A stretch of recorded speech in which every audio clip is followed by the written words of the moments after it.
Outer Banks has quickly become one of the most popular shows on Netflix during the coronavirus pandemic. Most viewers have turned to the show as an escape, but some Outer Banks, North Carolina natives pointed out how different their reality is compared to how the show portrays life on the island. Brent Nutelmeyer, an Outer Banks local, spoke with Esquire about the Netflix series. Here's where Nutelmeyer says Outer Banks missed the mark in terms of realism. Outer Banks natives have a different vocabulary. The terms cook and pogu aren't used by Outer Banks natives.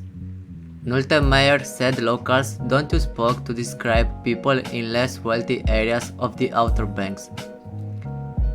That's a full-on Hollywood thing, he said.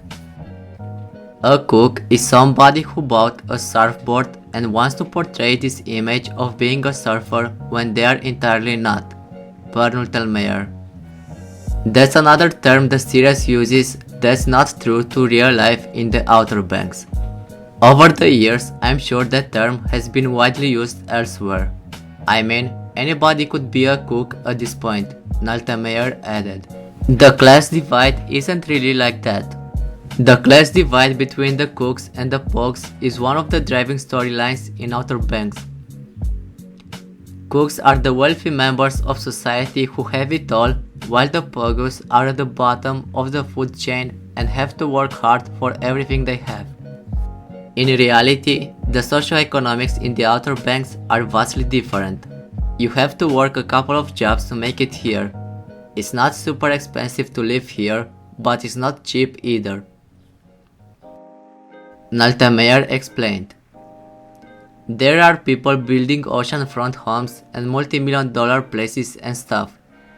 I don't know of a giant divide that's clear as they portray it on the TV show. Let's just put it that way. There's less boating in the Outer Banks. It shouldn't be shocking to viewers that teens in the Outer Banks aren't actively hunting down buried treasure during their summer break.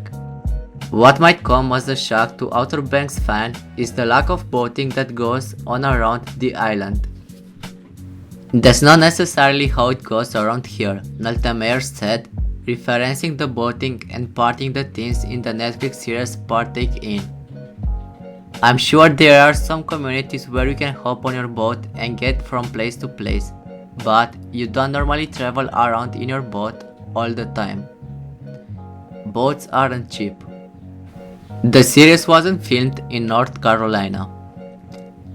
The Outer Banks series was initially supposed to shot in North Carolina, but later shifted to South Carolina because of an anti-LGBTQ legislation. Outer Banks natives noticed this shift. Outer Banks showcases some kind of a lighthouse that was not even from our area at all, Nutelmeyer said. Some of the homes and some of the vegetation is wrong too. Further south there's a lot more palm trees. We don't have that many palm trees here on the Outer Banks.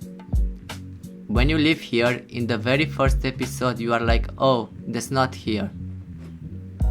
It's important to remember that Outer Banks is a fictionalized tale designed to entertain.